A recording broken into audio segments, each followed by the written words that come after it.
திருப்புகழ் 451.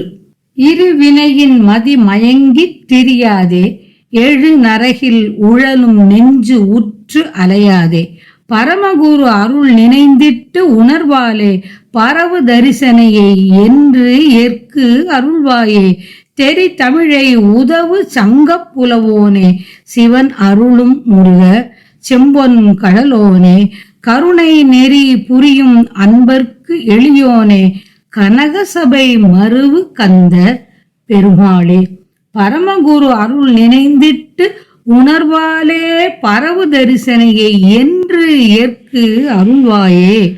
கற்று மகிழத்தக்க தமிழை ஆராய்ந்து உதவிய சங்கப் புலவனே, சிவபெருமான் பெற்றருளிய முருகப் பெருமானே, செம்மையான பொன்னாலான கழல் அணிந்தவனே, செம்பொன் கழலோனே, அருள் நெறியை மேற்கொண்ட அடியார்க்கு எளியவனே, கருணை நெறி புரியும் அன்பர்க்கு எளியோனே எளியவனே, பொற்சபையில் வீற்றிருக்கின்ற கந்த பெருமாளே, நல்வினை தீவினை என்னும் இரண்டினால் என் அறிவு மயக்கம் அடைந்து நான் திரியாமல் 7 நரகங்களிலும் கலக்கமடைவதற்கு உரிய கருத்தை கொண்டு அலையாமல், சிறந்த குருமூர்த்தியின் திருவருளை எண்ணத்தில் வைத்து ஞானத் தெளிவால் போற்றுவதற்கு உரிய உன் தரிசன காட்சியை